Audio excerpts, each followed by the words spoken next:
अस्सलाम वालेकुम, मैं हूं बैदुल्ला सिद्दीकी और मेरे साथ हैं जवेरिया जैद। आपने कहोटा से, आपने इसके अलावा लाहौर से, हारूनाबाद से क्या कुछ नहीं देख लिया।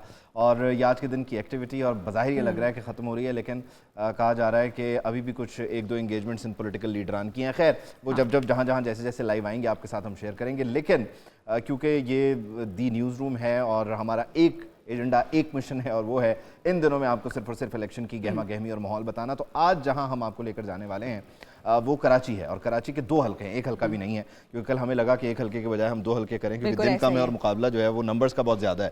तो आज हल्का है NA 241, और ये जो 241 है ये साल 2018 में आरिफ अलवी साहब जी बिल्कुल उनके पास था, और बाई इलेक्शन के 2013 में 2013 के इलेक्शन में आरिफ अलवी यहाँ से कामयाब हुए होंगे, और फिर 18 में तो खैर वो सदर पाकिस्तान भी हुए। उसके अलावा अब जो यहाँ पर मुकाबला है उसमें मिर्ज़ा इख्तियार बेग हैं, पाकिस्तान पीपल्स पार्टी से हैं। डॉक्टर फारूक सत्तार मुत्तहिदा कौमी मूवमेंट की तरफ से मैदान में उतरे, और खुर्रम शेर ज़मान जो हैं वो तहरीक इंसाफ की तरफ से हिमायत याफ्ता हैं। पोलिंग स्टेशन यहाँ पर 234 हैं, और जो वोटर्स हैं वो हैं 4,62,512। 4,62,512 वोटर ने फैसला करना है कि यहाँ से जीतेगा कौन, उनकी नुमाइंदगी कौन करेगा। तो इस हल्के को पहले समझें। आप देखिए कि ये हल्का है कहाँ, कौन कौन से इसमें इलाके आते हैं, आबादी कितनी डायनामिक है। वापस आए फिर मजीद बात। इंतखाबात का काउंटडाउन शुरू हो गया। मुल्क के सबसे बड़े शहर कराची में भी सियासी जमातों के दरमियान टक्कर के मुकाबले होने का इम्कान है। शहर कायद के अहम हलकों की बात की जाए तो डिस्ट्रिक्ट साउथ का हल्का NA 241 भी अहमियत इख्तियार कर चुका है, जहां तकरीबन तमाम पार्टीज ने अपने हैवी वेट उम्मीदवारों को मैदान में उतारा है। NA 241 से इस बार MQM के doctor Farooq Sattar, Peoples Party के मिर्जा इख्तियार बेग, आजाद उम्मीदवार खुर्रम शेर ज़मान और जमात इस्लामी के मिर्जा नवेद अली बेग समेत मजमूई तौर पर 38 उम्मीदवार मैदान में हैं। Defence Clifton, Burns Road, Pakistan Chowk, New Challi समेत दीगर इलाकों पर मुश्तमिल इस हल्के की आबादी 7,61,882 है, और रजिस्टर्ड वोटर्स की तादाद 4,62,512 है, जबकि पोलिंग के लिए 234 स्टेशन कायम किए गए हैं। 2018 के आम इंतखाबात में यह हल्का NA 247 हुआ करता था, जहां से PTI के टिकट पर डॉक्टर आरिफ अलवी 91,000 से ज्यादा वोट लेकर कामयाब हुए थे, जबकि TLP के जमान अली जाफरी दूसरी और मुत्तहिदा कौमी मूवमेंट के डॉक्टर फारूक सत्तार तीसरे नंबर पर आए थे। 2018 में आरिफ अलवी की तरफ से सीट छोड़ने के बाद इस हल्के में हुए ज़िमनी इंतखाब में PTI के ही आफ्ताब सिद्दीकी कामयाब हुए थे। NA 241 में 38 उम्मीदवारों के दरमियान मुकाबला है, लेकिन इसका फैसला इलाके के वोटर्स करेंगे।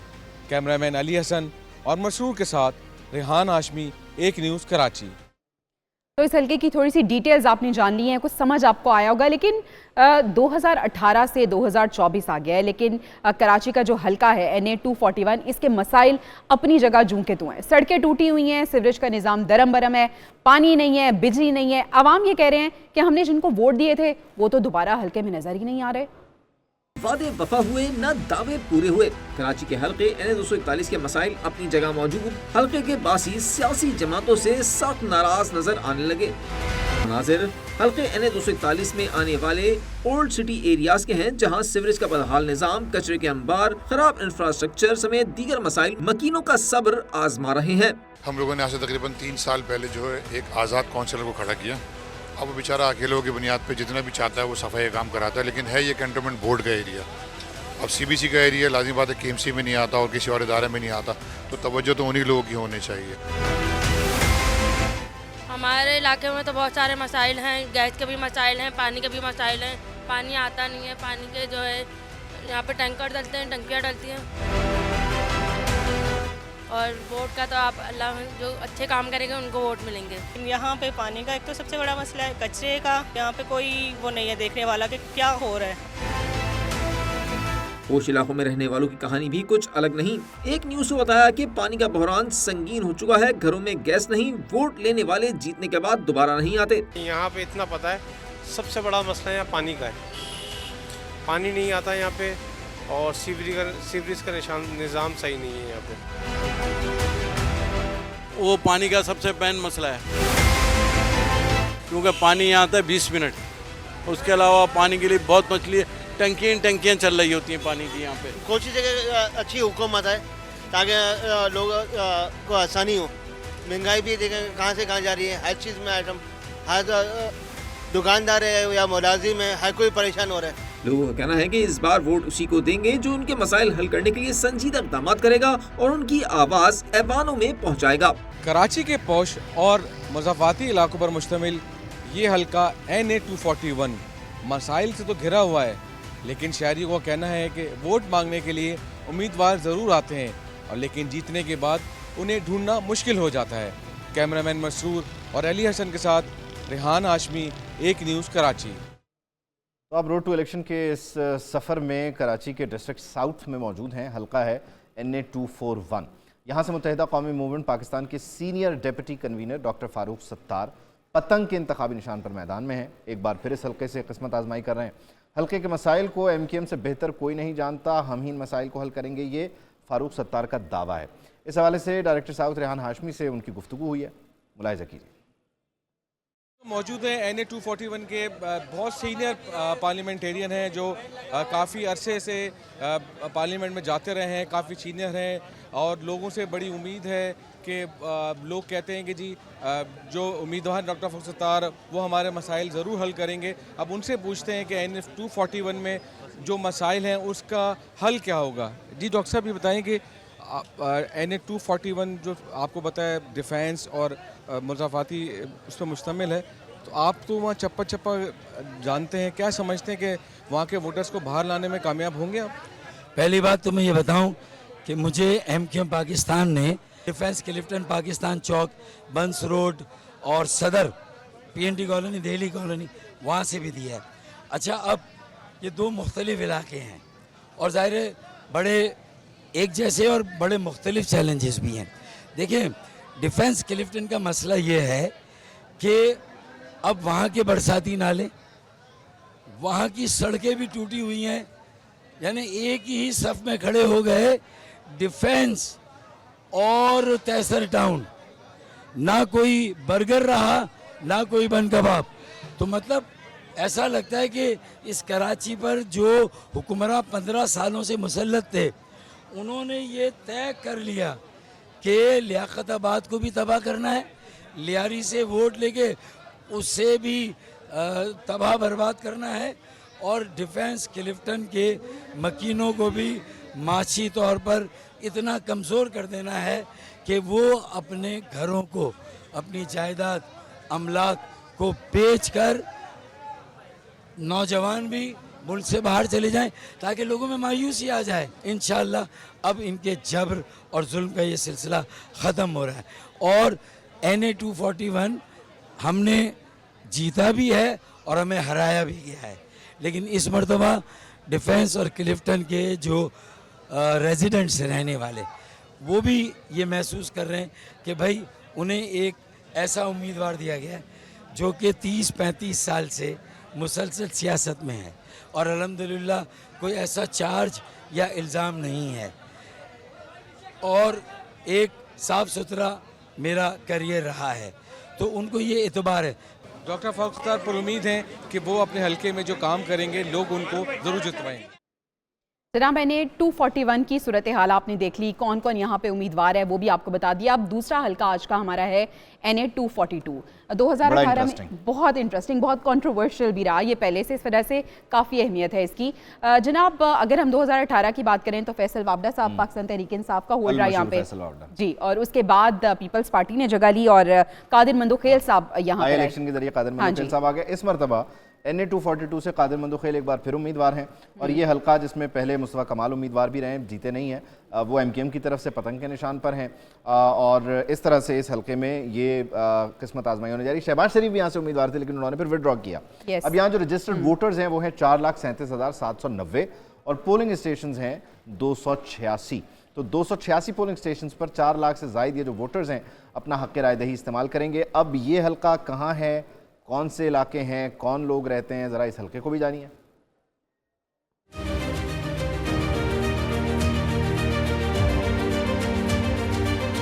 मुल्क में आम इंतखाबात का बिगल बज गया। सियासी जमातों ने अपने उम्मीदवार मैदान में उतार दिए। उम्मीदवारों की सियासी सरगर्मियां अरूज पर पहुंच गई हैं। कराची के जिला केमाड़ी के हल्का 242 को खसूसी अहमियत हासिल है। 8 फरवरी के इंतखाबात में इस हल्के में कांटे का मुकाबला मुतवक्के है। NA 242 का हल्का बल्दिया, इत्तेहाद टाउन, सईदाबाद, लेबर स्क्वायर, मेट्रोवल और साइट एरिया के इलाकों पर मुश्तमिल है। इस हल्के की कुल आबादी 10,25,721 अफराद पर मुश्तमिल है। हल्के के रजिस्टर्ड वोटर्स की तादाद 4,37,790 है। इंतखाबात के लिए 283 पोलिंग स्टेशन कायम किए गए हैं। इस हल्के में MQM के मुस्तफा कमाल, पीपल्स पार्टी के कादर मंदोखेल, मुस्लिम लीग नून के ख्वाजा शुएब और PTI के दरमियान कड़ा मुकाबला मुतवक्किल। 2018 के इंतखाबात में तहरीक इंसाफ के फैसल वार्डा 35,344 वोट हासिल करके कामयाब हुए थे, जबकि मुस्लिम लीग नून के उम्मीदवार शहबाज शरीफ 34,626 वोट लेकर दूसरे नंबर पर रहे थे। 2021 में इसी हल्के में होने वाले ज़िमनी इंतखाबात में पीपल्स पार्टी के कादर मंदोखेल 16,156 वोट लेकर रुकन कौमी असम्बली मुंतखब हुए। NA 242 में 29 उम्मीदवारों के दरमियान मुकाबला है। इसका चेहरा किसके सर सजेगा, ये फैसला 8 फरवरी को हो जाएगा। कैमरामैन मसरूर और अली हसन के साथ रेहान हाशमी, एक न्यूज़ कराची। तो 8 फरवरी को होने जा रहे हैं आम इंतखाबात। कराची का ये हल्का, जैसा कि पहले ही हमने आपको बताया, पत्थर पे लकीर इंतखाबात। ये हल्का 242 बड़ा इंपॉर्टेंट हल्का, लेकिन जनाब मसाइल वही हैं जो ओवरऑल कराची के मसाइल हैं।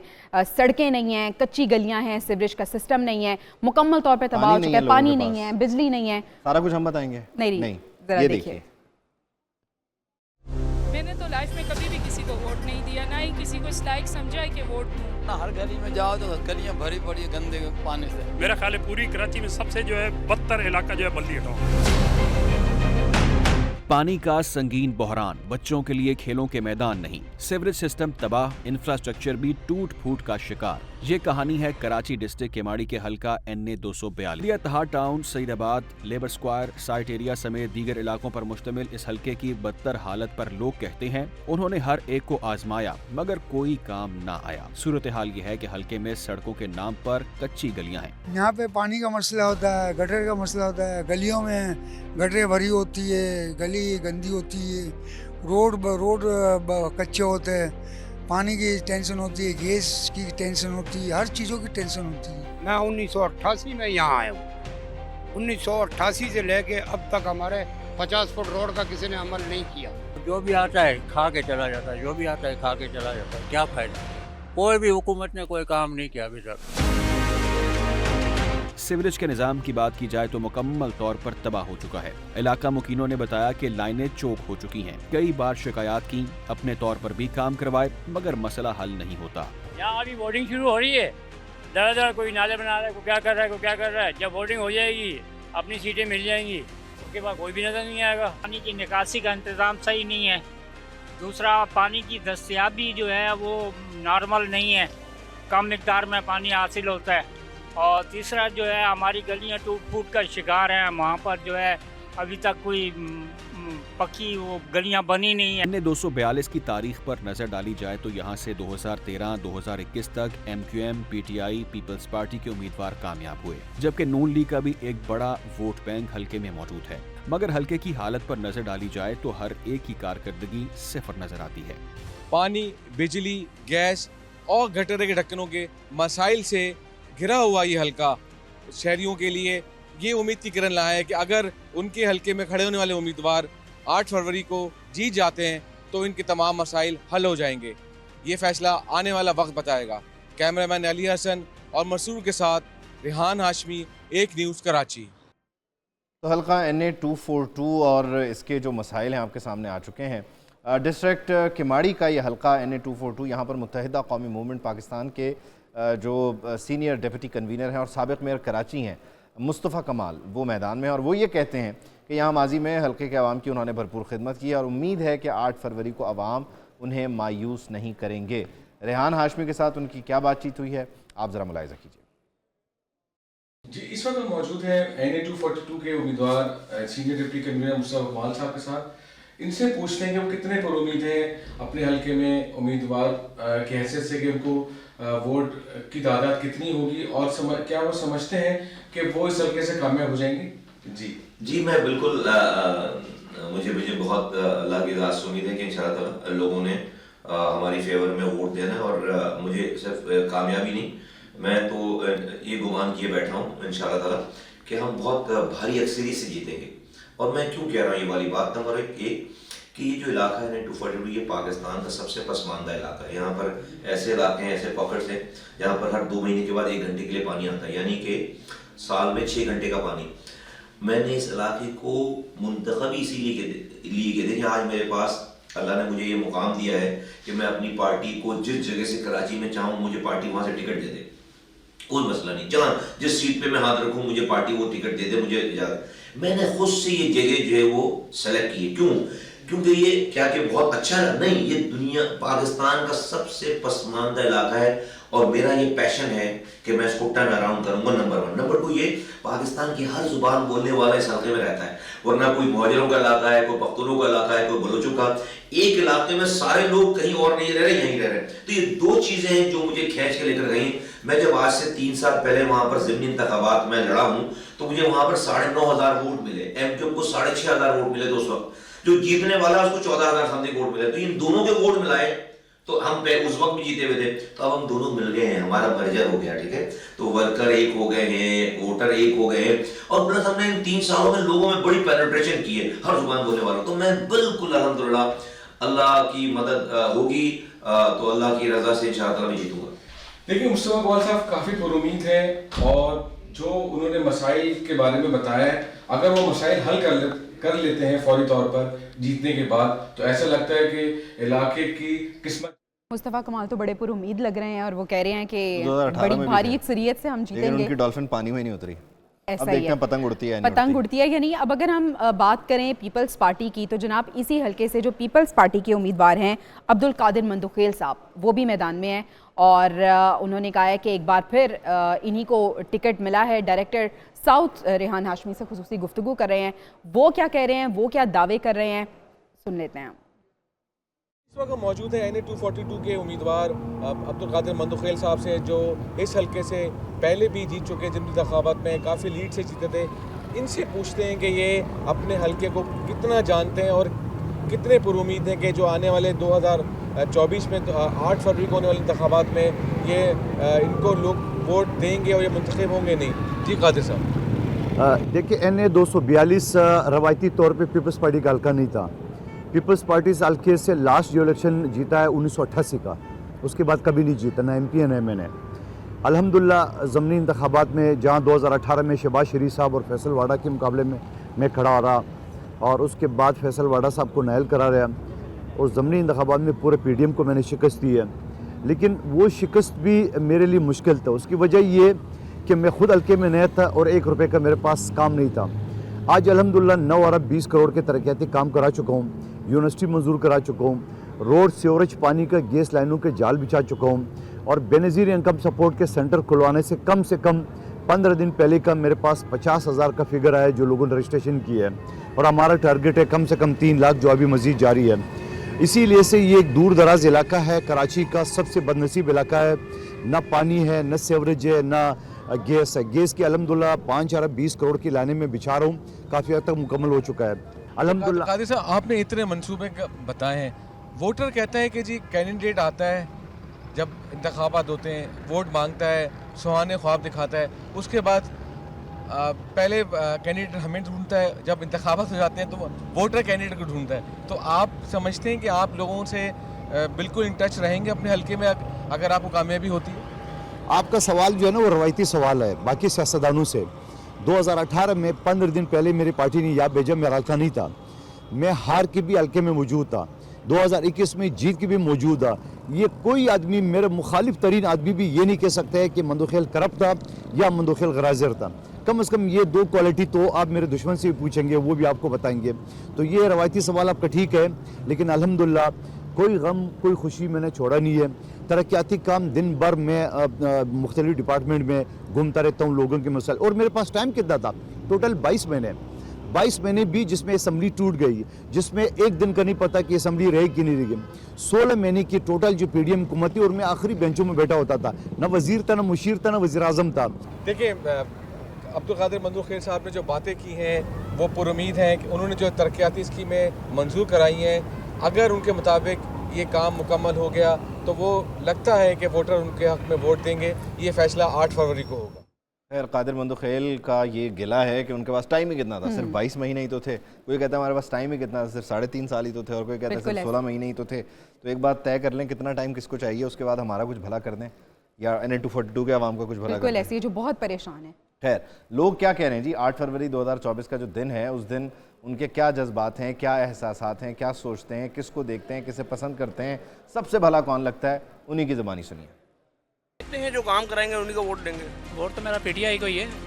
और रही बात मसाइल की, आप इस रोड पे खड़े हैं, मेरे ख्याल में आपको ये पूछने की ज़रूरत नहीं है। अगर आप इस रोड की वहाँ से वहाँ तक की कंडीशन दिखा दें तो आपको हमारे पूरे इलाके के मसाइल नज़र आ जाएंगे। वोट हम तो सही किसी का दिल नहीं चाहते। हम तो नून लीग को देता है पहले भी और अभी उसी को देंगे।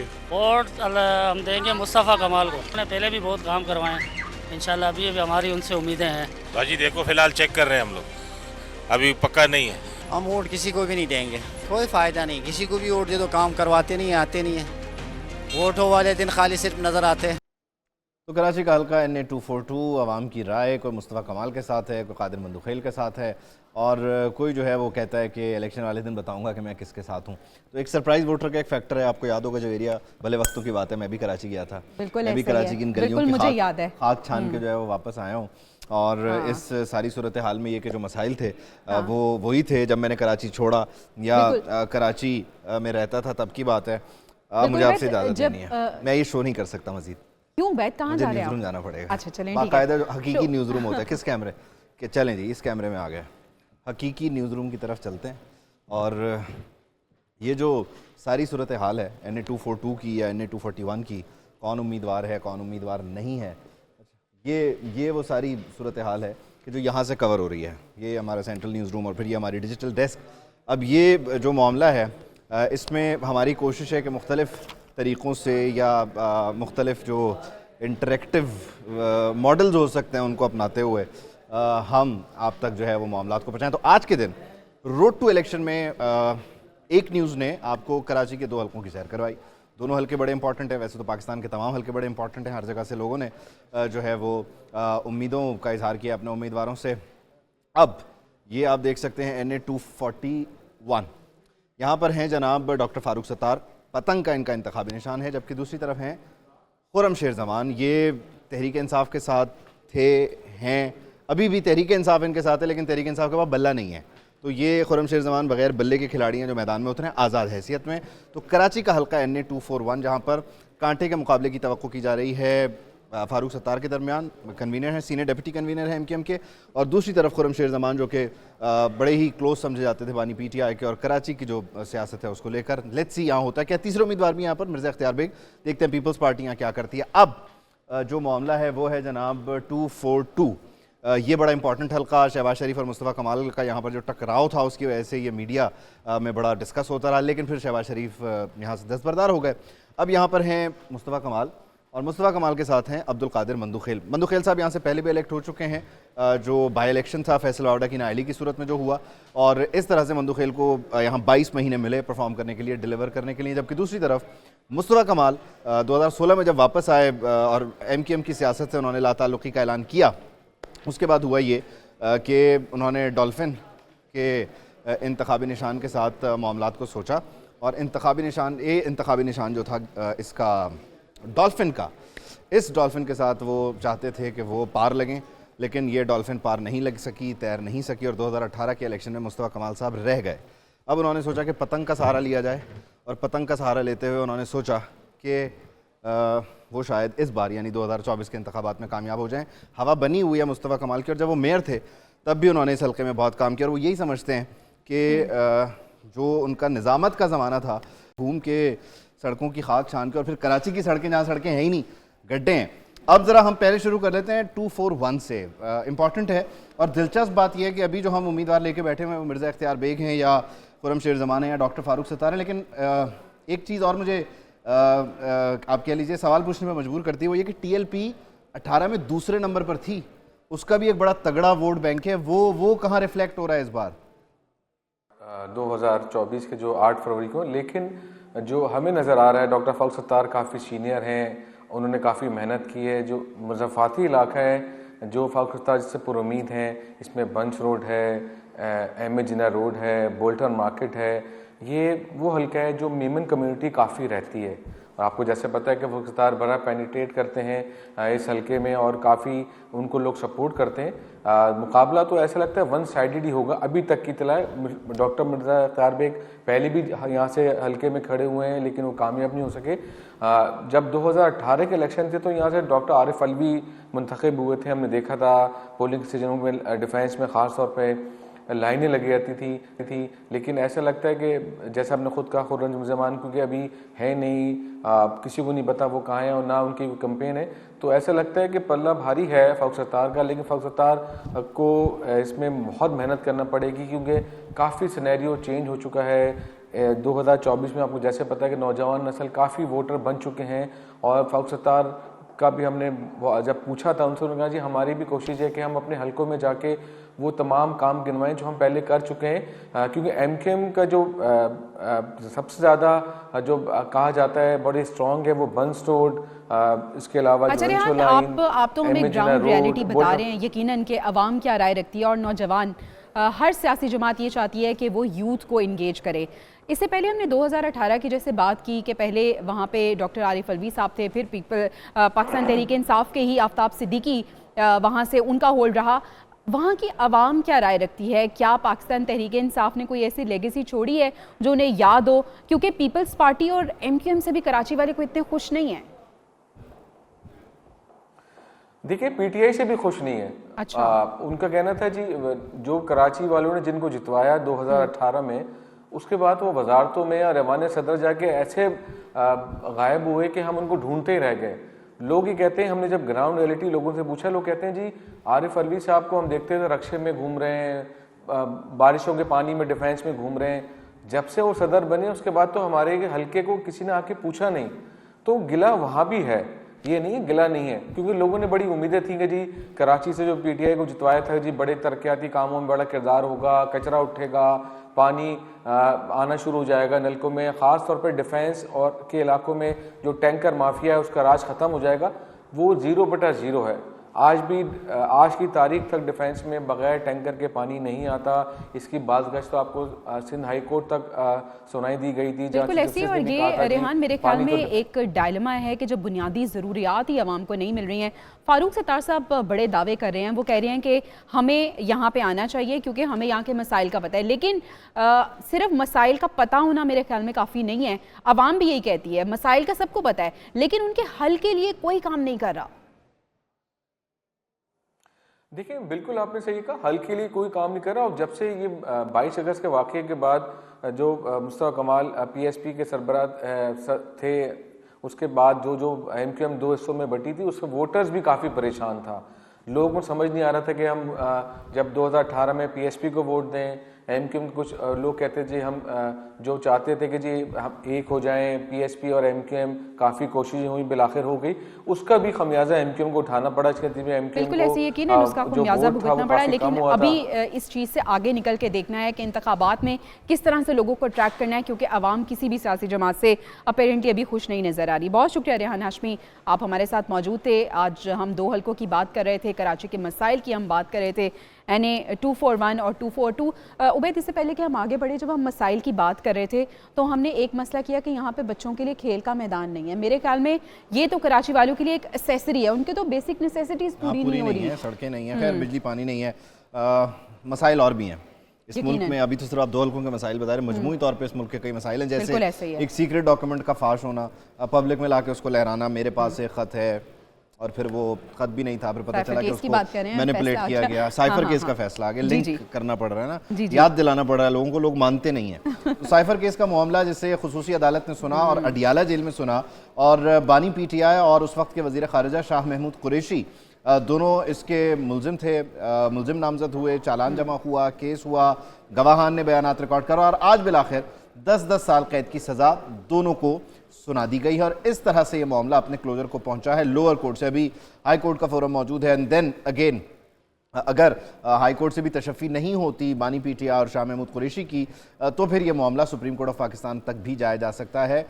एपलेट फोरम्स मौजूद हैं, लेकिन बुनियादी तौर पर जो ट्रायल कोर्ट है, FIA की खुसूसी अदालत थी साइफर को जो कि सुन रही थी, उसने आज बिल आखिर ये मामला ख़त्म कर दिया है और जज अबुल हसनात जुल्करनैन ने इस केस को सुना और इस केस में तकरीबन 25 गवाहान थे जिन्होंने अपने बयानात कलमबंद करवाए, उन पर जिरा हुई। फिर वकलाई सफाई का भी एक मामला चलता रहा, सरकारी वकील इसमें दे दिए गए थे उनको क्योंकि उनके अपने जो वकील हायर उन्होंने किए थे या इंगेज किए थे वो नहीं आ सके। साइफर केस अपने अख्ताम को पहुंचा है। आदिल सईद अब्बासी अडियाला जेल में मुसलसल इन मामलों पर हमारे लिए नज़र रखे हुए थे। आदिल, बहुत शुक्रिया, आप वक्त निकाल रहे हैं, हमें ज्वाइन कर रहे हैं अपडेट करने के लिए।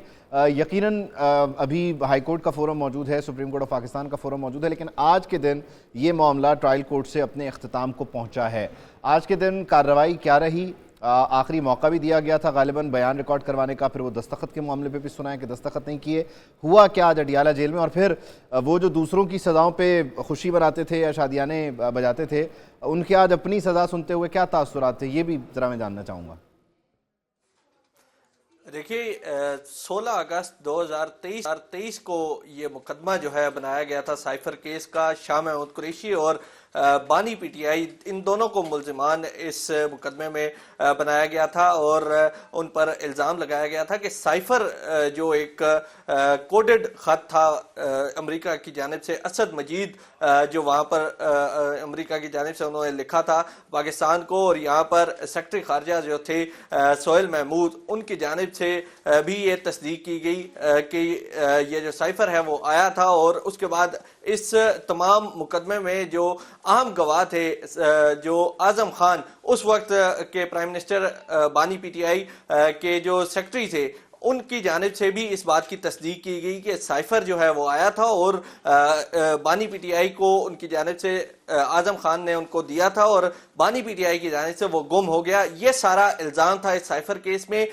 लिहाजा 16 अगस्त को ये मुकदमा दर्ज किया गया ऑफिशियल सीक्रेट एक्ट के तहत, और उसके बाद ऑफिशियल सीक्रेट एक्ट की खसूसी अदालत का चार्ज जो है वो इंसदाद दहशतगर्दी अदालत के जज अबुल हसनात जुल्करनैन को दिया गया। और इस तमाम तर कार्रवाई के दौरान अबुल हसनात जुल्करनैन ने इस सारे केस की कार्रवाई की। पहले जुडिशल कम्प्लेक्स में जहाँ पर यह इंसदाद दहशतगर्दी अदालत मौजूद है वहाँ पर इस पर समाअत होती रही, लेकिन बाद में FIA प्रोसिक्यूटर्स की जानिब से कहा गया कि क्योंकि ऑफिशियल सीक्रेट एक्ट के तहत ये मुकदमा दर्ज है तो ये ओपन जो है वो ट्रायल नहीं हो सकता, लिहाजा इन कैमरा ट्रायल जो है वो किया जाए। फिर इस पर इन कैमरा ट्रायल भी जारी रहा। ये तो सारी टाइमलाइन है आदिल, ये तो सारी टाइमलाइन है और ये अभी हम आगे चल के पूरी तारीखों के साथ बयान भी करते हैं कि कब इस केस में क्या हुआ।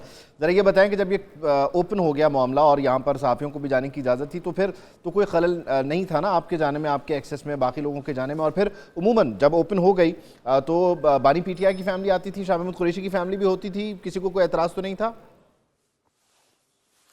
देखिए, जब ये ट्रायल ओपन हो गया तो ऑफिशियल सीक्रेट खसूसी अदालत की जानिब से ओपन कोर्ट में ये ऑर्डर दिया गया था कि जनरल पब्लिक जो जाना चाहे वो भी अंदर जा सकेगी अडियाला जेल में केस सुनने के लिए, और मीडिया के नुमाइंदगान को भी अंदर जाने की इजाजत होगी। इसके अलावा जो दोनों मुल्जिमान हैं इनके फैमिलीज को भी अंदर जाने की इजाजत होगी कोर्ट में बैठने की। लिहाजा इसी तरह हुआ, तमाम तर जो सिक्योरिटी मेजर्स थे उनको पूरा करते हुए उसके बाद सिक्योरिटी के जो सारे सिक्योरिटी मेजर्स थे वो पूरे हुए। उसके बाद मीडिया के नुमाइंदगान को भी अंदर जाने की इजाजत दी गई, जनरल पब्लिक भी वहां पर मौजूद होती थी। इसके अलावा जो दोनों मुल्जिमान हैं उनकी फैमिलीज भी अंदर, जो मुल्जिमान हैं उनकी फैमिलीज भी जाती रही, हमारे साफी हजरात भी जाते रहे। बहुत शुक्रिया, आदिल सईद अब्बासी हमें अपडेट कर रहे थे। तो इस तरह से साइफर का जो मामला है जो ऑफिशियल सीक्रेट एक्ट की खुसूसी अदालत में जो है चल रहा था और ऑफिशियल सीक्रेट एक्ट के सेक्शन 5 और 9 के तहत ये चालान था जिसमें इन दोनों को मुल्जिम नामजद किया गया था, आज बिल आखिर अपने अंजाम को बिल्कुल ऐसे ही अहम डेवलपमेंट थी जो कि हमने आपको बता दी है। लेकिन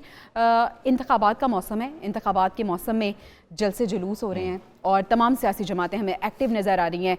हर रोज़ कभी कहीं अवामी इज्तिमा से खिताब किया जाता है, कभी कहीं और कभी वहीं। जी हाँ, ऐसे में साबिक भी पाए जाते हैं ना, ये भी होता है। जी बिल्कुल ऐसा भी होता है। साबिक वज़ीर आज़म नवाज शरीफ साहब, उनकी हम बात करते हैं। आज उन्होंने जब खिताब किया है तो उन्होंने कहा है कि तब्दीली ने पाकिस्तान का क्या हशर कर दिया है। आज रोटी 25 रुपए में मिल रही है, तब्दीली ने आवाम के साथ ये सलूक किया है। हर जुल्म सहने के बावजूद मैंने कोई कौमी राज फाश नहीं किया। जैसे ही उस शख्स को इक़्तिदार जाता नजर आया उसने पाकिस्तान पे हमला किया, हमें तो तमाशा बना दिया गया। ऐसे नुकसानात हुए कि कोई तलाफी नहीं। खालिद के जनाजे को मैं कंधा नहीं दे सका, वालदा के जनाजे को मैं कब्र में नहीं उतार सका। मेरी कुलसूम फौत होती है तो मुझे जेल में इतला मिलती है, इसकी माँ फौत होती है तो उसको जेल में इतला मिलती है, जेल में। और सारा कुछ जो है वो हमारा जो नुकसान हुआ उस सारा जो गम दुख में सह गया कोई, लेकिन सहने के बावजूद मैंने कोई कौमी राज फाश नहीं किया, खुद पर जुल्म बर्दाश्त किया, जख्म सहे, लेकिन पाकिस्तान पे जख्म नहीं लगने दिया मैंने।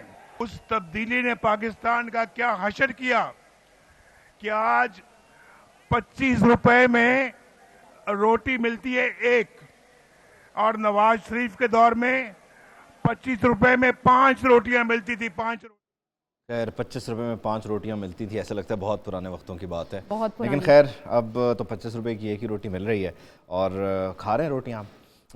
खैर इस इंतखाबी जो माहौल और मौसम में और गहमा गहमी में आप कह लीजिए कि खींचातानी चल रही है और मुसलसल चल रही है। आज साबिक सदर आसिफ अली जरदारी जो हैं वो कोहटा में मौजूद थे और उन्होंने कहा कि पहाड़ गंजे हो रहे हैं और इस तरह से कोई बात चली तो फिर वहाँ पे उन्होंने कोई जुमला कहा और सब हंसने भी लग गए। खैर उन्होंने कहा कि जी लोगों को गैस की सहूलियात भी फराहम करेंगे, इस्लामाबाद वालों को नहीं पता कि कोहटा कहाँ है और पीपल्स पार्टी पाकिस्तान को एक बार फिर बदलेगी। उन्होंने दावा कर दिया, उन्होंने कहा बिलावल आएगा और छा जाएगा।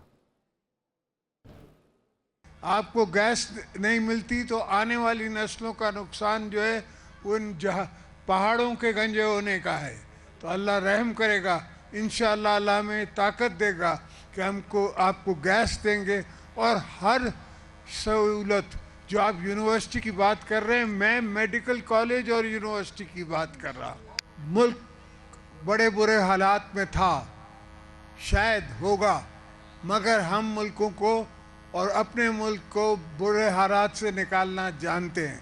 हमने पहले भी निकाला है, अब भी निकालेंगे। खैर इन मुश्किल हालात से आसिफ अली जरदारी जो है ना वो कह रहे हैं वो हमें निकालेंगे और हमें एक छोटे से आप कह लीजिए गैप की ज़रूरत पड़ गई है। हम आपसे कुछ देर बाद मिलते हैं, थोड़ा हमें भी सांस लेने दें, वापस आइए आप भी।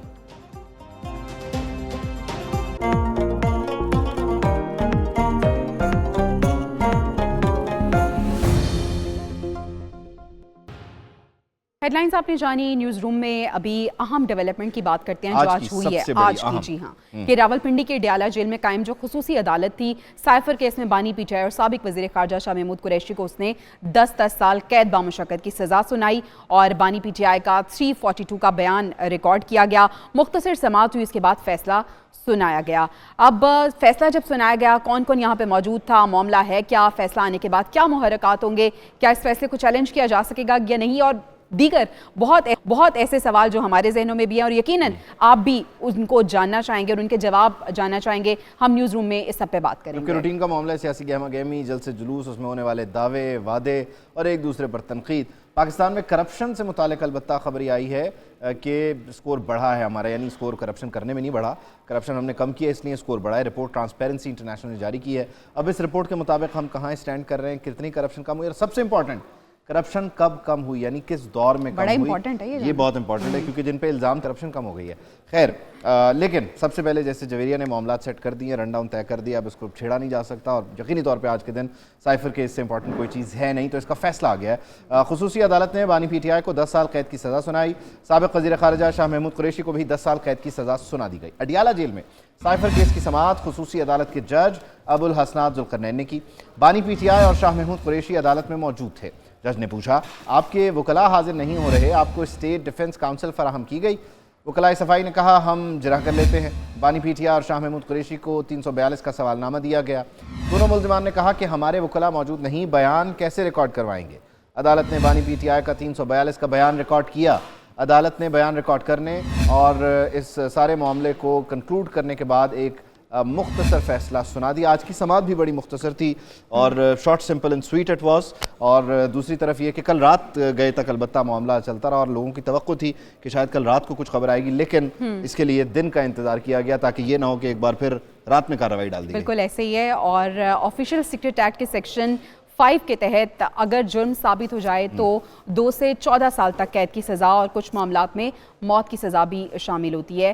खुफिया दस्तावेज का राज खोलना भी वज़ीर आज़म के ओहदे की खिलाफ वर्जी है, तो इन्हीं के तहत क्योंकि ये सेक्शन 5 और 9 जो है बेसिकली ऑफिशियल सीक्रेट एक्ट्स का उसको आप कह लीजिए उसके जरिए चालान हुआ था। खैर पीटीआई का रद्द अमल आया और साबिक चेयरमैन हैं पीटीआई के बैरिस्टर गौहर खान, उन्होंने पीटीआई के कारकुनों से अपील की कि वो तहम्मुल का मुजाहिरा करें। हाई कोर्ट और सुप्रीम कोर्ट से उन्हें इंसाफ की तवक्को है और उनका कहना था कि हमें यकीन है कि अदलिया से इंसाफ मिलेगा। इस्लामाबाद में मीडिया से गुफ्तगू करते हुए उन्होंने कहा कि जज ने अपनी तरफ से सवाल किए, हम उनसे क्या तवक्को रखें। बुनियादी हक से जब महरूम किया जाए तो फैसला क्या आता है ये दुनिया को मालूम है।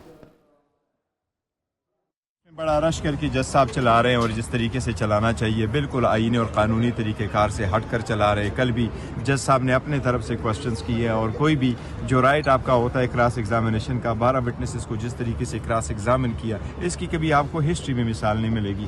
तो ये जिस तरीके से लेके जा रहे हैं आप खुद अंदाज़ा कर सकते हैं कि इस सर्कमस्टांसेस में हम इनसे क्या तवक्को रखें और क्या एक्सपेक्ट करें कि क्या आईन और कानून के मुताबिक होगा। अगर आप किसी एक्यूज को आप अपना जो फंडामेंटल राइट्स है वो रिफ्यूज़ कर दे तो डिसीजन क्या आना है ये सब दुनिया जानती है। लेकिन मेरी एक रिक्वेस्ट ज़रूर है, अपने सारे फॉलोअर्स को, पाकिस्तान तहरीक इंसाफ के वर्करों को, सपोर्टर्स को, कैंडिडेट को और हमारे पूरे मुल्क के जो भी वेल विशर्स हैं उन सब से दरख्वास्त है कि आप तहम्मुल और बर्दाश्त का मुजाहरा करें। इंशाल्लाह हाई कोर्ट और सुप्रीम कोर्ट पे हमें एतमाद है, at the end of the day हमें रिलीफ मिलेगा इंशाल्लाह ताला। अगर ये कन्विक्शन भी करते हैं कन्विक्शन क्वाश होगी, लेकिन आप लोग तहम्मुल बर्दाश्त का मुजाहरा करें, मुश्तइल न होना, गुस्से में ना आना, कानून को अपने हाथ में ना लेना, कोई एक कंकरी आपने नहीं फेंकनी, आप तहम्मुल करें ताकि इनकी तवज्जो हम इलेक्शन से ना हटवा सके। ये हटाने की कोशिश कर रहे हैं, इलेक्शन पे फोकस रखो करो। इंशाल्लाह ताला 8 तारीख को सबका मुहासबा करेंगे। प्रोसिक्यूटर रिजवान अब्बासी ने कहा है कि सजाए मौत होगी, जिन दफात के तहत ये मुकदमा है उसमें सजाए मौत हो सकती है। देखिए जो भी है ये सजाए मौत भी देना चाहे सजाए मौत देते हैं, लेकिन आगे इंशाल्लाह ताला इनके पास केस है कोई कानून के मुताबिक जिस अदालत में जाएंगे वो फ्री एंड फेयर होगा इंशाल्लाह ताला 100% सेटिस्फाइड। सर एक तरफ आप कह रहे हैं तहम्मुल का मुजाहरा करें, कल मैं बिल्कुल अवाम के साथ कह रहा हूं एक आपकी वकील जो है मिशाल यूसुफजई उन्होंने कहा जी अवाम बाहर निकले। नहीं देखो मैं उनको सबको ये कह रहा हूँ सारे, एक मिनट मैं बताता हूँ, मैं आपको बताता हूँ। मेरी आवाम से अपील है, पाकिस्तान तहरीक इंसाफ के पार्टी वर्कर से अपील है, सारे पाकिस्तान के वेल विशर से अपील है, आप तहम्मुल बर्दाश्त का मुजाहरा करें। ये आपको इश्तिहाल दिलाएंगे, इश्तिहाल में ना आना, आप कानून को अपने हाथ में न लेना।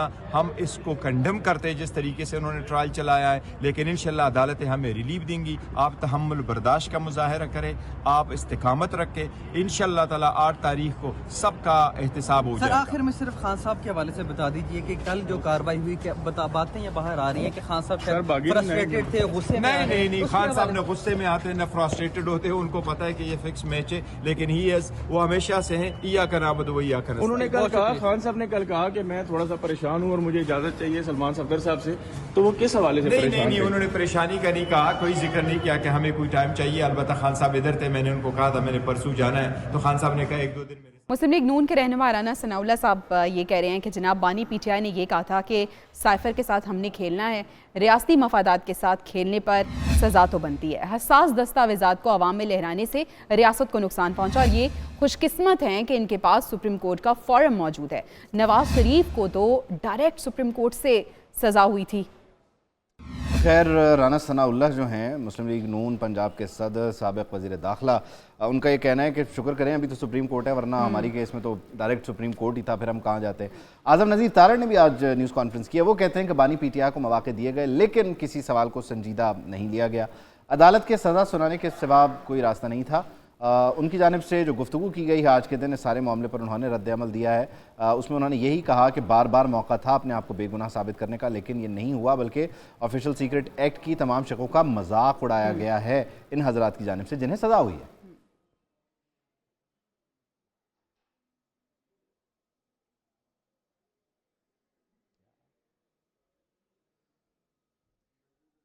नून लीगी रहनुमा आज़म नज़ीर तारड़ जो कि ये कह रहे थे कि बानी पीटीआई को जो सज़ा हुई है उससे पहले उन्हें बहुत से मौके दिए गए, लेकिन जो भी सवाल किया जाता था कोई भी सवाल को संजीदा नहीं ले रहा था और अदालत के सज़ा सुनाने के सिवा कोई रास्ता मौजूद नहीं था। ऑफिशियल सीक्रेट एक्ट के मुतल्लिका शिकों का मजाक भी उड़ाया गया। बानी पीटीआई ने साइफर गुमशुदगी को तस्लीम किया है, उन्होंने कहा। खैर मामला जो है वो अपने अख्ताम को पहुँच गया है और अब हम इस मामले को कंक्लूड करने के लिए स्टूडियो में हमारे जो पैनलिस्ट मौजूद हैं, मुअज़्ज़ज़ मेहमान मौजूद हैं, उनकी तरफ चलते हैं, आपसे तारुफ करवाते हैं। सबसे पहले हमारे साथ एतजाज़ साहब मौजूद हैं। एतजाज़ साहब, थैंक यू सो मच, बहुत शुक्रिया आपके वक्त का। ज़ुनैरा साहबा, बहुत शुक्रिया। ज़ुनैरा अज़हर साहबा तज्ज़ियाकार हैं, एतजाज़ साहब इज़ लॉयर बैरिस्टर, वो तो खैर बता ही रहे हैं काले और सफ़ेद के कॉम्बिनेशन से। And then again the man sitting there, Hasnain Chaudhry sahab, barrister Hasnain Chaudhry sahab. Barrister साहब, बहुत शुक्रिया आपके भी वक्त का। इससे पहले कि इसके जो लीगल मामलात हैं या कानूनी पेचीदगियाँ उसकी तरफ आते हुए पहले ज़रा एक पॉलिटिकल कमेंट ले लेते हैं, क्योंकि हमारे यहाँ केसेस का जो नतीजा है वो उसके कानूनी इम्प्लिकेशंस क्या हैं क्या नहीं है, उससे बढ़कर सियासी इम्प्लिकेशंस की तरफ हमारी तवज्जो रहती है। टाइम बड़ा मैटर करता है भाई, इलेक्शन से पहले अचानक से ये क्या हुआ। कल तो रात गए तक लोग अंदाज़ा लगा के बैठे थे, आज तो गए वो साहब जिनका नाम भी नहीं ले सकते। टाइम कैसे देख रही हैं इसके आने का, इस फैसले का? Well, I think it was quite predictable. हम मुस्तकिल डिफरेंट जो सियासी मुबस्सरीन हैं, तज्ज़ियाकार हैं, सीनियर जो हैं, उनसे यही सुन रहे थे कि आपको बहुत जल्दी कोई एक दो जो मामलात हैं, केसेस हैं, उनमें कोई ना कोई सज़ा होती नज़र आएगी बानी पीटीआई को। और साइफर आई थिंक सबसे ज़्यादा स्ट्रॉन्ग फोर्टे इसलिए रखता है उन लोगों के लिए जो ये सब ऑर्केस्ट्रेट कर रहे हैं, इसमें टेक्निकलिटीज़ इन्वॉल्व हैं। पॉलिटिकल केस है, we all know that political case है, बट टेक्निकलिटीज़ में ही उलझा के हमेशा ऐसे केसेस का फैसला किया जाता है। टेक्निकलिटीज़ ही होती है, so वो बस डिसाइड करने की देर होती है। हसासियत देख लें, टेक्निकलिटीज़ किसके खिलाफ जानी है। एक बड़ा हसास डॉक्यूमेंट है, उसका मिसयूज़ हुआ, then comes the element of आपने इंटरनेशनल रिलेशंस ख़राब किए अपने एक मुल्क के साथ, एलिगेशंस लगाई, उसके बाद आपने नेशनल सिक्योरिटी का मसला जो है वो खड़ा कर दिया, डिस्पाइट द फैक्ट कि नेशनल सिक्योरिटी की 2 मीटिंग्स इस पर हुई, उसमें जो कुछ हुआ, अब उसको अगर हमने डिस्कस करना हो इस रोशनी में कि ये ऑफिशियल सीक्रेट एक्ट लगता है यहाँ या नहीं लगता, वो हम नहीं डिस्कस कर सकते। वाई? बिकॉज ये ओपन ट्रायल नहीं था। So, इस ट्रायल के भी कई वर्जन्स थे। एतजाज़ साहब, मजमूई तौर पे ये जो ऑफिशियल सीक्रेट एक्ट है, इसके तहत जो होने वाली कार्रवाई वो पहले दिन से ओपन होनी चाहिए थी, या सिक्योरिटी कंसर्न्स का नाम लेके जिसको इस तरह से इसको सीक्रेट रखा गया, इन कैमरा रखा गया, अभी कहीं ये जो टेक्निकलिटी है जिसकी ज़ुनैरा बात करें, इस टेक्निकल पॉइंट पे हाई कोर्ट से रिलीफ तो नहीं मिल जाएगा? देखिए, ये क्या इन कैमरा ट्रायल होनी चाहिए थी, नहीं होनी चाहिए थी, ये तो कोर्ट के ऊपर मुनहसर है कि वो क्या करना चाहता है, किस तरह इस ट्रायल को आगे लेके चलना चाहता है। अगर तो कोर्ट की नज़र में उस वक्त ये मुनासिब था कि जी इसके ऊपर सीक्रेट एक्ट लगता है और सीक्रेट दस्तावेज़ात हैं और इसको जितना हम इन कैमरा रखें उतना बेहतर होगा, तो that is one opinion of the court that can which is fine. However इसके तो जो ज़्यादा जो प्रॉब्लम है, that's lack of procedure, the failure to follow the. अब अगर वो टाइमलाइंस के हिसाब से देखें तो जिस तरह एविडेंसेस और विटनेसेस अपनी आके स्टेटमेंट्स रिकॉर्ड करा रहे हैं और जिस तरह उनकी जरा हो रही है, और जो डिफेंस काउंसिल है, डिफेंस काउंसिल की इजाज़त नहीं। अगर आप कुछ ना भी बोलें सिर्फ मुस्कुराएं तब भी मैं समझ जाऊंगा। जी, मैं एक पॉइंट सिर्फ मैं ऐड करता चलूँ कि मैं अभी हसनैन भाई से we were discussing back stage के कल के रोज में 18 विटनेसेस के क्रॉस एग्जामिनेशन हुए हैं। I think it's a world record. I think it should be. That's maximum. At least that's the best we can do. Speedy justice is what we require in the country right now. That's the best we can do. I'm proud of it. It's a marathon justice. नहीं, मुझे ये बताएं barrister साहब, चौधरी साहब, कि this is what we were मतलब you were expecting कि ये 10 साल या कुछ था कि अभी इसमें मतलब इससे कम होगा, इससे ज़्यादा होगा। I know you take bets like your friend. जो ट्विटर पे बेट्स लेते हैं उनकी तरह। देखिए, बात ये it's not about me taking bets, the issue is something else. सज़ा जितनी भी होती, मेरा सिर्फ पॉइंट ये था that they had to be a deterrent factor. कहीं ना कहीं तो चीज़ें आकर रुकती ना, ज़ातियात पे आप सियासत करेंगे तो मुल्क खुद दाव पे ना लगाए ना, कहीं तो आकर रुके, कहीं तो कोई कतगन हो, कहीं आके तो आपको कोई बंदिश हो कि भाई वी कांट, एक चलते फिरते आपके फॉरेन रिलेशनशिप एक मुल्क के साथ चल रहे हो और उसके बाद आपको पता भी आप फैक्टिव से लेके IMF तक वहाँ फंसे हैं, उसके बाद वहीं जाके ऐसा मसला लेना एंड देन आप वो ऐसे नारों की तरफ आ जाना कि हम उनके बगैर चल लेंगे, तो that is a dream far fetch. लेकिन कहीं तो कोई आपकी, अब आप ऑफिशियल सेक्रेटरी एक्ट की बात करें तो लगता है नहीं लगता, अरे साहब इससे बड़ा एविडेंस क्या होगा, वो लगता है वो लहरा रहे हैं उसको, ठीक है। उसके बाद उन्होंने कोर्ट में भी कह दिया, I am so sorry for the last thing, कि मेरे से गुम गया, मेरे ऑफिस में था, it shouldn't have been at your office. इसमें मसला लहराने का है या इसमें मसला गुम हो जाने का है? दोनों। इसमें मसला ये है कि उन्होंने उसके कंपोनेंट्स को आउट कर दिया। देखें दोनों का, देखें there 3 things, official secret act, उसके जितनी भी मवाद था बाहर नहीं हो सकता। नंबर 2, वो वहाँ लहराने के लिए नहीं था, वहाँ लेके नहीं जा सकते थे। नंबर 3, वो आपके ऑफिस में नहीं होना चाहिए था।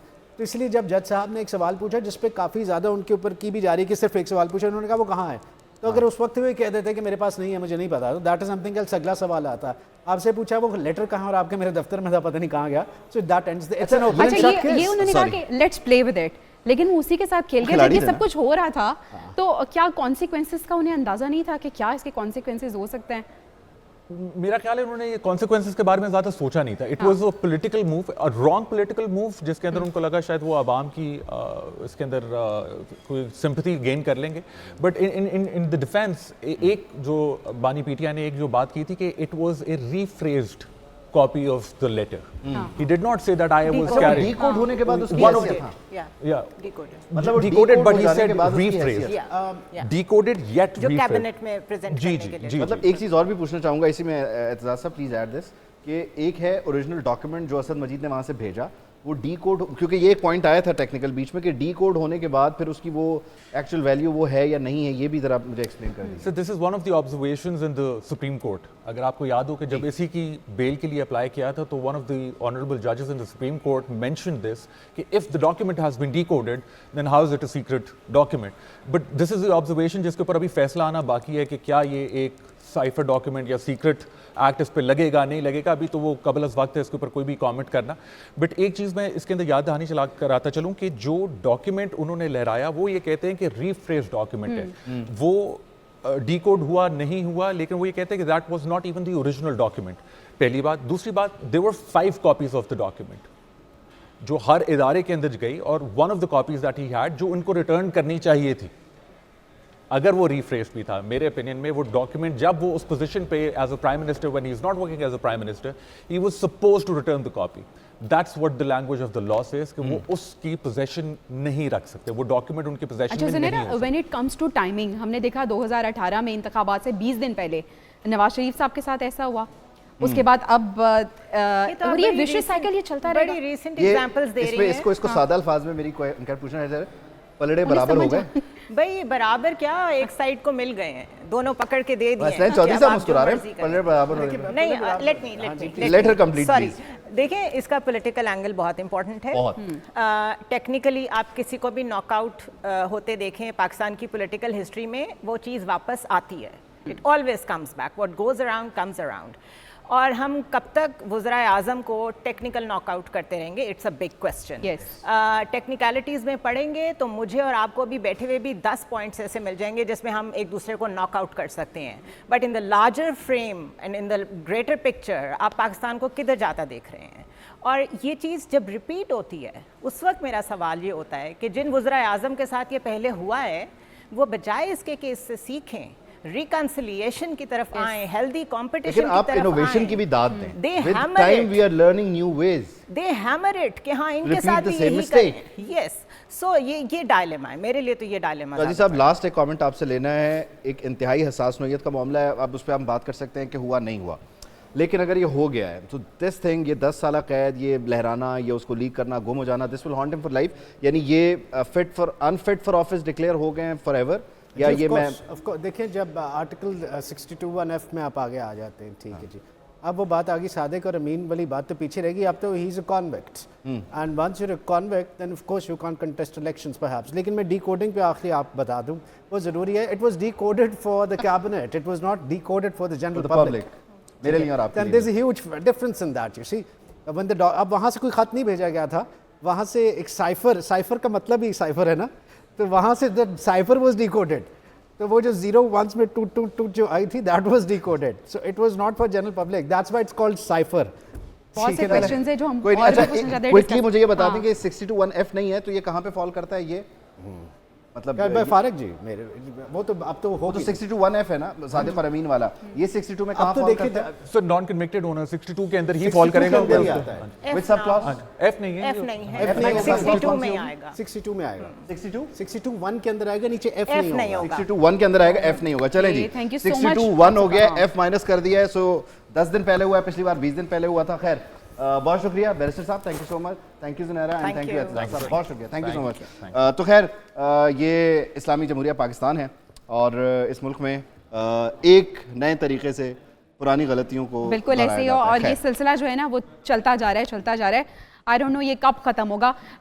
अभी ओके, ये खत्म ऐसे होगा कि हम यूं जाएंगे और यूं आएंगे। मिलते हैं।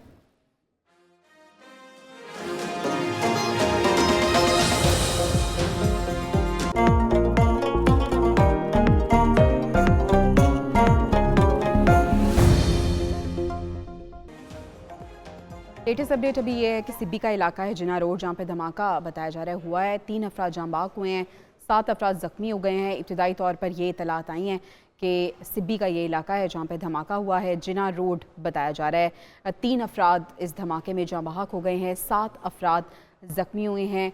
अब यहाँ पे पुलिस पहुँच चुकी है, जो इलाका है उसको कॉर्डन ऑफ कर दिया है और यहाँ पे इन्वेस्टिगेशन भी की जा रही हैं। धमाके की नौयत अभी तक मालूम नहीं हुई है, लेकिन धमाका बताया जा रहा है हुआ है सिब्बी के इलाके जिना रोड पे, जहाँ पे 7 अफराद ज़ख्मी हुए हैं, 3 अफराद जाँ बहक हो चुके हैं। ये इलाका कैसा है, क्या यहाँ कोई बाजार है कि जिसमें कोई सिलेंडर धमाका हुआ है या ये कोई प्लांटेड डिवाइस थी या जो भी, हम अजम्पशंस नहीं लगाना चाहते इस मामले को लेकर। We'll have to wait for Faridullah, हमारे नुमाइंदे हैं, वो हमें ज्वाइन करेंगे, हमें लेटेस्ट बताएंगे। लेकिन सिब्बी में ये धमाका हुआ है और इस धमाके की जो इब्तदाई नोयत है, जिसमें 3 अफराद के जाँ बहक होने, 7 अफराद के ज़ख्मी होने की इत्तला है, तो ये किसी सिलेंडर धमाके से ज़्यादा का मामला बुनियादी तौर पर लग रहा है। खुदा करे कि मैं गलत हूँ, लेकिन खैर ये सिब्बी में अफसोसनाक वाक़या पेश है। और कल मच में एक कोशिश की गई थी दहशतगर्दों की जानिब से, जिस हमले को फिर सिक्योरिटी फोर्सेस ने पसपा किया। तो ये मजमूई तौर पर जो पूरा एरिया है ये बड़ा ट्रिकी हुआ है, बड़ा हॉट स्पॉट है और यहाँ को लेकर कंसर्न्स भी हैं और सिक्योरिटी भी बीफ्ड अप है। और इस वक्त सिब्बी में क्या हुआ है, ब्यूरो चीफ कोयटा फरीदुल्लाह ने हमें ज्वाइन किया है। फरीद, बताइएगा, ये जिना रोड पर किसी दुकान में सिलेंडर धमाका है, क्या मामला है, क्या पता चल रहा है अब तक? बताया ये जा रहा है कि पुलिस जराये के मुताबिक इस सिब्बी में जिना रोड है, चांदनी चौक, यहाँ से एक रैली गुजर रही थी। जैसे रैली यहाँ से गुजरी थी, यहाँ एक जोरदार धमाका हुआ। धमाके के नतीजे में इब्तदाई तौर पर उस टाइम एक शख्स जहाँ बाक हुआ अथवा 2 जख्मी, लेकिन आप अस्पताल जराये के कहना है कि 3 डेड बॉडीज और 7 जख्मी जो सिब्बी के डिस्ट्रिक्ट हॉस्पिटल है वहाँ उनको मुंतकिल कर दिया गया है। और ये जो खदशा ये जाहिर किया जा रहा है कि जो बीडी की टीम वहाँ पहुंची, जो शवायद मिले, हो सकता है कि मोटरसाइकिल में कोई डिवाइस फिट किया गया हो, उसे रिमोट कंट्रोल से उड़ाया गया हो। अच्छा फरीद, ये जो रैली आप बता रहे हैं कि गुजर रही थी, किस सियासी जमात की रैली थी? सियासी रैली थी ये? जी हाँ, बिल्कुल एक सियासी जमात पीटीआई की रैली थी, वहाँ से गुजर रही थी। उस वक्त ये धमाका किया गया है। धमाके में मतलब इसमें नौजवान भी शामिल थे, बूढ़े भी शामिल और जो इर्द गिर्द के लोग खड़े थे वो भी थे। अब जख्मी होने वालों को जो है सिब्बी हॉस्पिटल में मुंतकिल कर दिया गया है और सिब्बी हॉस्पिटल जो इंतजामिया उनका कहना है कि सिब्बी इमदाद देने के बाद उनको अब कोयटा रवाना किया जा रहा है ताकि कोयटा ट्रामा सेंटर में उनके फर्दर जो ट्रीटमेंट वो की जाए। इस धमाके के बाद जो पुलिस और FC की भारी नफरी जो है वो कुआ पे पहुंच चुकी है।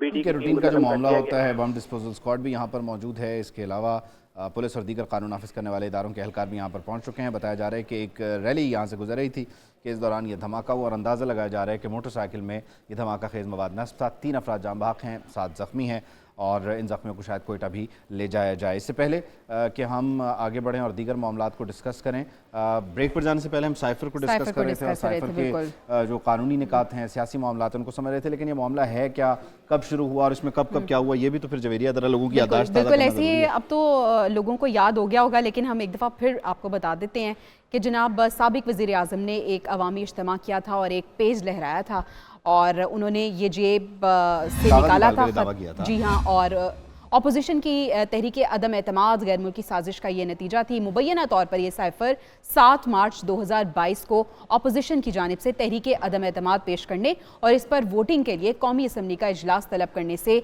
1 रोज़ कबल भेजा गया था। इसके बाद PTI हुकूमत ने सिफारती केबल को अपना इक़्तिदार ख़त्म करने की साजिश करार देते हुए कौमी सलामती कमेटी का इजलास भी तलब किया था। इजलास में इस मुरासले को पाकिस्तान के मामलात में खुली मुदाखलत करार देते हुए इसका सिफारती तौर पर जवाब देने का अज़्म जाहिर किया गया था। 9 अप्रैल 2022 की रात कौमी असम्बली में उस वक्त के वज़ीर आज़म के खिलाफ अपोजिशन की तहरीक अदम एतमाद 174 वोटों के साथ कामयाब हुई। 28 सितंबर 2022 को बानी PTI और साबिक प्रिंसिपल सेक्रेटरी आज़म खान की मुबैना ऑडियो एक मंजर आम पर आई, जिसमें बानी PTI ने मुबैना गुफ्तगू में कहा कि हमने अमरीका का नाम नहीं लेना, सिर्फ इस पर खेलना है। और फिर 1 अक्टूबर 2022 को वफाकी काबीना ने बानी PTI और दीगर पार्टी रहनुमाओं के खिलाफ ऑफिशियल सीक्रेट एक्ट के तहत मुकदमा चलाने की मंजूरी दी और तहकीकात FIA के सुपुर्द की गई और 5 अक्टूबर 2022 को FIA के शोबा इंसदाद दहशतगर्दी में बानी PTI शाह महमूद कुरैशी और असद उमर के खिलाफ साइफर को ज़ाती मफाद के हुसूल के लिए इस्तेमाल करने के तहत मुकदमा दर्ज किया गया। FIR में कहा गया कि साबिक़ वज़ीर आज़म, साबिक़ वज़ीर ख़ारिजा शाह महमूद कुरैशी और उनके मुआविनीन खुफिया क्लासिफाइड दस्तावेज़ की मालूमात गैर मजाज अफराद को फराहम करने में मुलव्वस थे।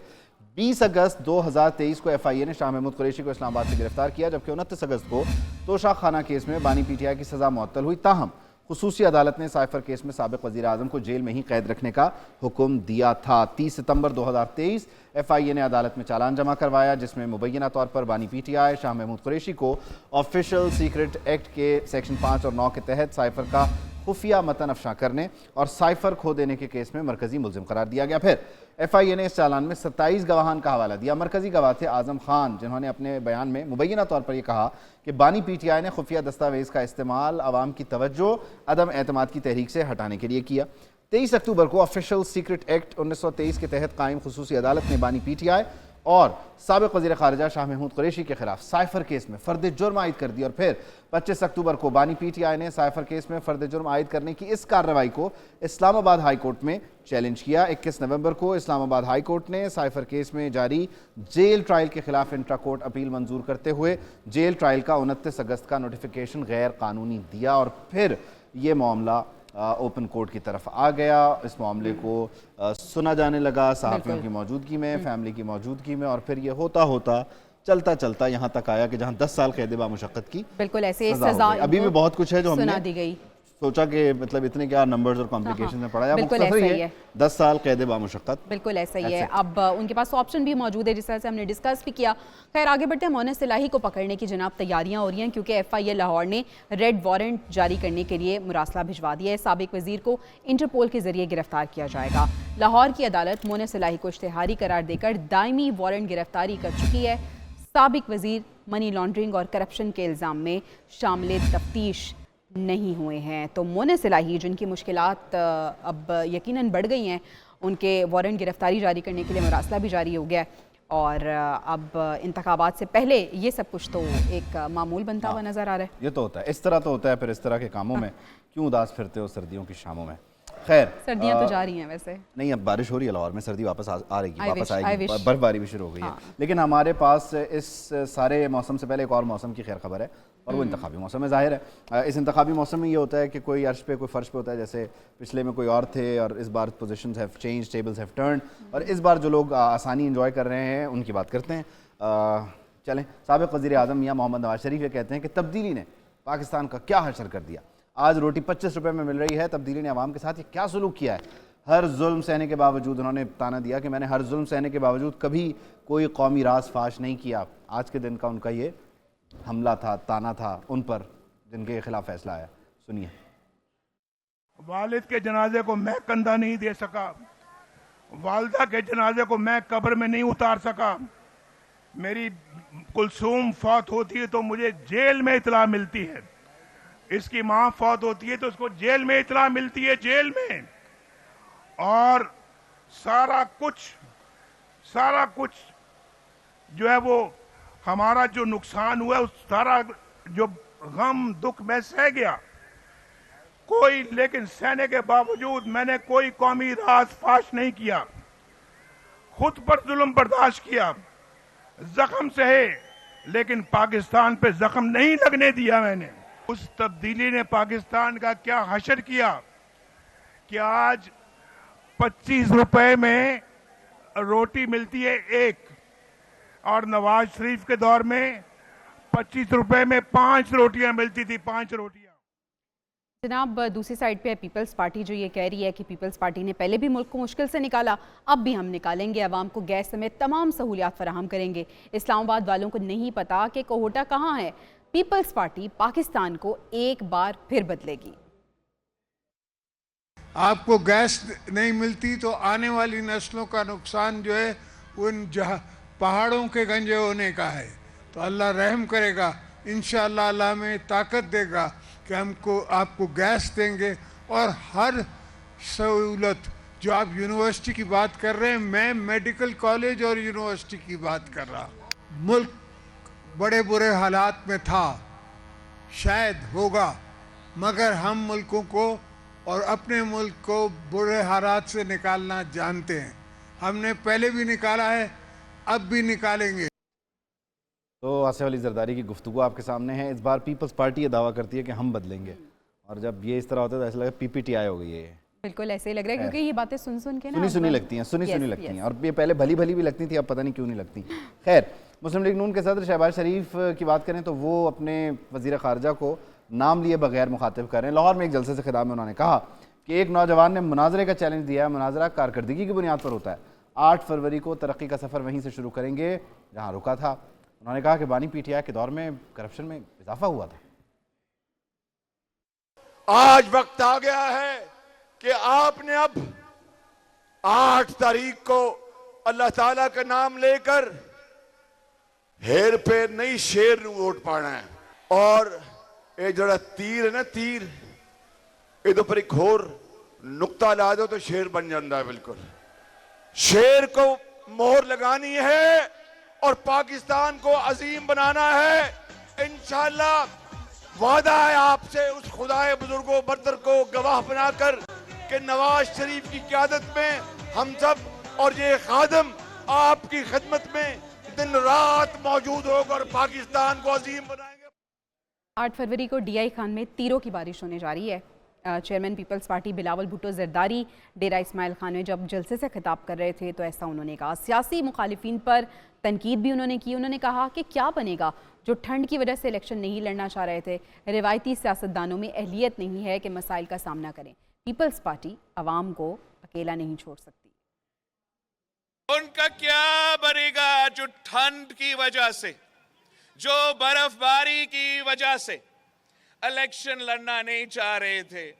अब उनके पास बहाना भी नहीं रहा और 8 फरवरी पे इलेक्शंस होने जा रहे हैं। आज आपका जोश और जज्बा देख के ये नजर आ रहा है कि 8 फरवरी को इंशाअल्लाह ताला तीरों की बारिश डेरा इस्माइल खान में तीरों की बारिश होगा।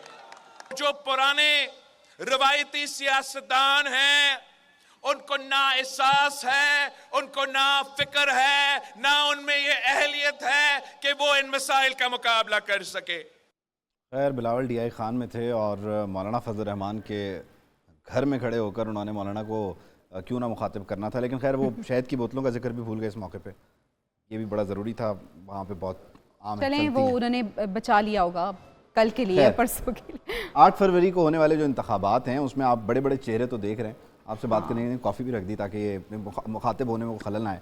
बहुत सारे लोग इलेक्शन लड़ रहे हैं और बहुत सारे वो हैं बड़े बड़े नाम जिन्हें आप TV पे देखते थे, इस जमात की नुमाइंदगी या उस जमात की नुमाइंदगी करते, वो अब नहीं है। और बड़े वोकल थे वो, बहुत वोकल लोग थे। कौन कौन लोग थे जवेरी, आप बताएं। जी मैं बताती हूँ, ज़रूर। असद उमर थे, शीरी मज़ारी थी, शाहिद हाकान अब्बासी थे, हमाद अजहर, फ़ारूक हबीब, फवाद चौधरी, शफकत महमूद, उस्मान डार जनाब इस बार हिस्सा नहीं ले रहे इंतखाबात में।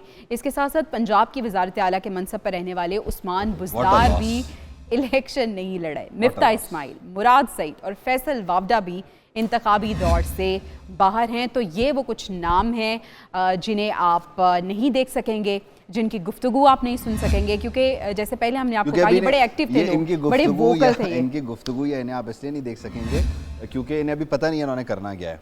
इन्होंने अभी तय नहीं किया या इनके लिए तय नहीं हुआ इन्होंने क्या करना, इसलिए। और उस्मान बुज़दार वाला तो बहुत बड़ा नुकसान है, बहुत बड़ा, इतनी मतलब सही कह रहे हैं। खैर, मुस्लिम लीग नून की बात करें तो इसका जो स्लोगन है, इसका जो नारा है वो है पाकिस्तान को नवाज दो। पीपल्स पार्टी ने इस मौके पर 2024 के लिए मेरे और आपके लिए चुनो नई सोच का नारा लगा दिया। अब जरा हम इसको कंपेयर करते हैं कि किसने क्या कहा है। नून लीग का जो मंशूर है यानी पाकिस्तान को नवाज दो, उसके तहत 2025 तक महंगाई में उनका क्लेम है कि 10% कमी वो करेंगे, कोशिश करेंगे। पीपल्स पार्टी के इस मंशूर में चुनो नई सोच को, इसमें उजरत में 2 गुना इजाफे को क्लेम किया जा रहा है, जबकि नून लीग ने अपने मंशूर में 5 साल में 1 करोड़ से ज़ायद नौकरियां देने का वादा किया है। पीपल्स पार्टी भूख मिटाओ प्रोग्राम देने का अहद कर रही है। नून लीग ने गुर्बत में 25% कमी लाने का मंशूर दिया, जबकि पीपल्स पार्टी अगर इख्तिदार में आती है तो वो गरीबों के लिए 30 लाख घर बना कर देगी। नून लीग के मंशूर में पार्लियामेंट की बालादस्ती शामिल है, जबकि पीपल्स पार्टी ने अपने मंशूर में यूथ कार्ड को हिस्सा बनाया है। और इस तरह से ये कंपैरिजन आपके सामने है। नून लीग ने अवाम से वादा किया है कि इक़्तिदार में आकर वो आर्टिकल 62-63 को असल हालत में बहाल करेंगे, जबकि पीपल्स पार्टी ने मजदूर कार्ड देने का नारा दिया है। नून लीग के मंशूर में नैब का खात्मा भी है, जबकि पीपल्स पार्टी कहती है कि हुकूमत बनाकर काश्तकारों को किसान कार्ड फराहम किए जाएंगे ताकि सब्सिडी उन तक पहुँचे। नून लीग हुकूमत बनाकर अदालती, कानूनी और इंसाफ के निज़ाम में तब्दीली लाना चाहती है, जबकि पीपल्स पार्टी ने गरीबों के लिए वसीला हक प्रोग्राम और मुफ्त इलाज की सहूलियात का ऐलान किया है। ये तो हो गए मामलात इन दोनों के। वैसे तो खैर तहरीक इंसाफ सियासी जमात की हैसियत से आम इंतखाबात से आउट है, लेकिन पीटीआई का भी जो मंशूर है, जो वो आज़ाद है उम्मीदवारों के साथ लेकर चल रहे हैं, वो जो स्लोगन है और जो मंशूर है उसका भी जिक्र कर लेते हैं। उनका मंशूर है खराब माजी से छुटकारा। बड़ी बात है। मंशूर के जो निकात हैं वो ये हैं कि माशी इस्लाहात, टैक्स स्कीम रिफॉर्म, इसके अलावा किसानों के लिए सब्सिडी, सेहत कार्ड का दायरा कार, सबके लिए कानून, ये मोटे मोटे सीधा निकात हैं। जबकि एक अहम मामला वो ये कि असम्बली की मुद्दत 5 के बजाय 4 साल करने की तजवीज़ है उनकी। वो कहते हैं अगर हम जीत गए तो, और वज़ीर आज़म का जो इंतखाब है वो बराह रास्त आवाम से होगा, यानी MNAs नहीं करेंगे, फ्लोर ऑफ द हाउस पर नहीं होगा, वज़ीर आज़म डायरेक्ट इलेक्शन से आएगा। जबकि बैरिस्टर गौहर ने PTI के दोबारा इक़्तिदार में आकर इक़्तिदार में आने की सूरत में एक ट्रुथ एंड रिकन्सिलिएशन कमीशन बनाने का भी वादा किया है, ताकि दूध का दूध और पानी का पानी हो जाए। तो दो बड़ी सियासी जमातें जो फील्ड में हैं और लेवल अनइवन फील्ड में है, और एक वो जो नहीं है, तो सबके मंशूर हमने बता दिए। सबके मंशूर हैं और हर जमात जो है वो यूथ को अट्रैक्ट करने की कोशिश कर रही है। नौजवान वोटर सब समझते हैं बहुत इंपॉर्टेंट है। आपको और मुझे बिल्कुल ऐसे ही है, हमें भी और तमाम जो यूथ है। कुल रजिस्टर्ड अगर हम यूथ वोटर्स की बात करें तो जनाब ये 43.8% नौजवानों पर मुश्तमिल है। नौजवान वोटर्स को लुभाने के लिए सियासी जमातें मुख्तलिफ एफर्ट्स कर रही हैं। सियासी जमातें मुकालमे पर जोर दे रही हैं। शहबाज शरीफ, हमजा शहबाज और मरियम नवाज इसमें पेश नज़र आ रहे हैं। बिलावल भुट्टो भी नौजवान वोटर्स को लुभाने के मिशन पे हैं। हर सियासी जमात यूथ एम्पावरमेंट का दावा भी कर रही है। सियासी जमातें एंटरप्रेन्योरशिप और स्किल डेवलपमेंट के मंसूबे भी पेश कर रही हैं और यही चाह रही हैं कि ज़्यादा से ज़्यादा हम यूथ को अट्रैक्ट कर सकें और यूथ हमारा हिस्सा बन सके, क्योंकि कुल आबादी का 65% नौजवान सियासी जमातों का एक बड़ा कुल आबादी का 65% नौजवान हैं। रजिस्टर्ड वोटर का 43.8% नौजवान हैं जी। लेकिन रुको जरा, ठहरो जरा, मामला ये है कि तमाम जमातें जो हैं वो दावे करती हैं, वादे करती हैं, नौजवान ये, नौजवान वो, नौजवान ये वो, लेकिन नौजवानों को टिकट देने की बारी में, नौजवानों को पार्टी में ओहदे देने की बारी में सब पीछे हैं। क्यों हिचकिचाते हैं? और वो नौजवान जो डिप्राइव्ड हैं वो क्या कह रहे हैं?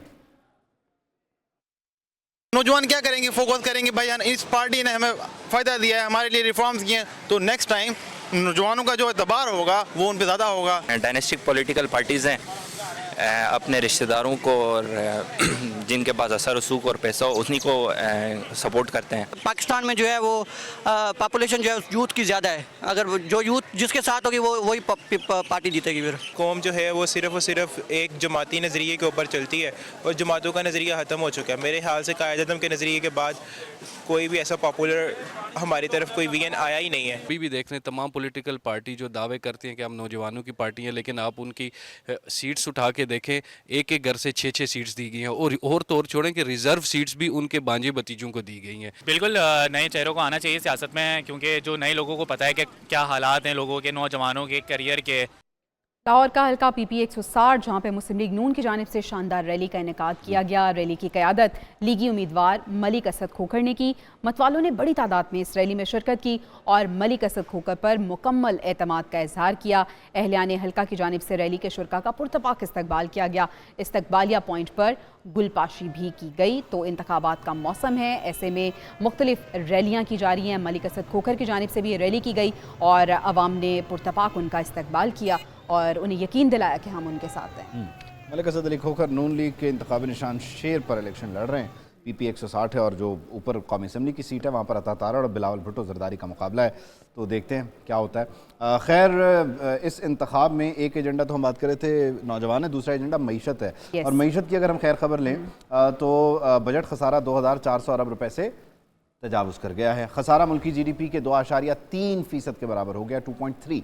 जारी आदाद-ओ-शुमार के मुताबिक पहली सहमाही के दौरान बजट खसारा 980 अरब रुपए था। जुलाई से दिसंबर 2023 के दौरान टैक्स वसूलियाँ 4469 अरब रुपए से ज़ायद रहीं। सेल्स टैक्स कीमत में 15 खरब 15 अरब 26 करोड़ 60 लाख रुपए 15 अरब 26 करोड़ 60 लाख रुपए वसूल किए गए, जबकि जो इदारों की निजकारी है वो हुई नहीं, तो उससे कोई रकम भी हासिल नहीं हो सकी, तो जो था ही नहीं तो उससे पैसे कैसे कमाते हैं। बिल्कुल ऐसे ही अब पैसे किस तरह कमाए जाएं, गैर मुल्की सरमायाकारों को पाकिस्तान में लाने का अज़्म किया जा रहा है। जनाब एपेक्स कमेटी का जो इजलास है अब वो 2 फरवरी को तलब किया गया है। निगरान वज़ीर आज़म इसकी सदारत करेंगे। 24 नुकाती एजेंडे पर गौर किया जाएगा। Army chief general Asim Munir इसमें खुसूसी तौर पर शिरकत करेंगे। FPR की तंजीम नौ और कारकर्दगी में बेहतरी भी इस एजेंडे का हिस्सा होगी। वजारत कानून UAE और कुवैत से MOUs पर पेशरफ बारे आगाह किया जाएगा। वजारत कानून UAE और कुवैत से MOUs पर पेशरफ के बारे में भी पूछगछ होगी। तो ये एक अहम डेवलपमेंट है। SIFC मतलब हमारा मुस्तकबिल, एक CPEC एक SIFC, that's the way out. मतलब हमारी इकॉनमी को अगर टेक ऑफ करना है तो ये 2 तरीके हैं। CPEC हमारे पास ऑलरेडी आ रहा है, उसमें खैर कुछ खलल, कुछ रुकावटें, मसले मसाइल, मुश्किलात, लेकिन it's an on going process. और दूसरी तरफ हमने एक SIFC का इनिशिएटिव लिया जिसमें मिडल ईस्ट को इंगेज कर रहे हैं और यहाँ पर हम इन्वेस्टमेंट्स चाह रहे हैं। सो फिंगर क्रॉस्ड, देखते हैं कि आइंदा आने वाले दिनों में होता क्या है। लेकिन खैर बुनियादी तौर पर नस्पज की सारे नंबर हैं और नस्पज हम पूरी कर रहे हैं। बिल्कुल ऐसे ही नस्पज करने वाले कामियाब भी हो जाते हैं। ऐसे ये हरकत में बरकत, नस्पज कहते हैं, हरकत में बरकत होती है। बड़ी इंटरेस्टिंग जो न्यूज़ है वो लेट मी शेयर। पाकिस्तान में करप्शन में जनाब कमी आई है, स्कोर बढ़ चुका है, इंडेक्स में 2 पॉइंट्स में इजाफा हुआ है। अच्छा ये भी बताएंगे करप्शन के मामला जो हैं उस पर हम बात कर लेंगे, लेकिन डॉक्टर फारूक सत्तार इस वक्त कराची में न्यूज़ कॉन्फ्रेंस कर रहे हैं, उनको सुनते हैं वो क्या कहना चाह रहे हैं। मौका फराहम करना है ताकि हर शहरी, कोई ज़बान बोलने वाला हो, किसी इलाके का पाकिस्तानी हो, कराची, हैदराबाद, सक्कर में रहता हो और पाकिस्तान में कहीं भी, चाहे दही सिंध का शहरी हो, हमारी सियासत क्या है? अरे सर उठाकर चल, एक आम शहरी सर उठाकर चल सके, इज्जत के साथ जी सके, उसकी इज्जत नफ्स कायम हो, बहाल हो। असल में तो ये नज़रिया, हमारी ये सियासत। एक मिडिल क्लास गरीब घराने से ताल्लुक़ रखने वाला एक आम आदमी भी अपना गुज़र बसर कर सके। इस महंगाई, गुर्बत और बेरोज़गारी के जो इफरीत है, जिसने बुरी तरह से एक मिडिल क्लास और गरीब घराने के एक कमाने वाले को, एक कमाने वाला, खाने वाले बहुत, और वो कमाने वाला भी अगर बेरोज़गार है तो कैसे उसका गुज़र बसर होगा? हम ये इंतखाबी अमल इसलिए है, हमारे नन्हे बच्चे, नौजवान, उनका मुस्तकबिल क्या होगा? ये वोट हम खालिद मकबूल सिद्दीकी भाई के लिए नहीं, मुस्तफा कमाल भाई के लिए नहीं, फारूक सत्तार भाई के लिए नहीं, ये वोट उन नौनहालों का और बच्चों का है जिनके मुस्तकबिल को तारीक किया जा रहा है। मेरिट का कत्ल हो रहा है। 1 लाख लोग इंटरमीडिएट में फेल कर दिए गए, 2 लाख लोग मैट्रिक में फेल कर दिए गए। उनके मुस्तकबिल के साथ खिलवाड़ किया जा रहा है, कराची के मुस्तकबिल के साथ खिलवाड़ किया जा रहा है। और अगर गौर से देखें तो ये पाकिस्तान के मुस्तकबिल के साथ खिलवाड़ हो रहा है, तालीम का, इल्म का, मेरिट का कत्ल हो रहा है। गोया के इस मुल्क की बका और सलामती से खेला जा रहा है। ये वो 15 सालों की खैर NA 241 से उम्मीदवार मुत्तहिदा के फारूक सत्तार, आपने उनकी गुफ्तगू सुन ली है और वक्त की कमी है, वरना हम आपको बताते कि करप्शन में कमी हुई और कैसे हुई है, किसके दौर में हुई, लेकिन आपको बताएंगे। अभी ट्रांसमिशन और नशरियात का सिलसिला जारी रहेगा, लेकिन हमें इजाज़त दे दी है, बस हो गई है। अल्लाह हाफ़िज़।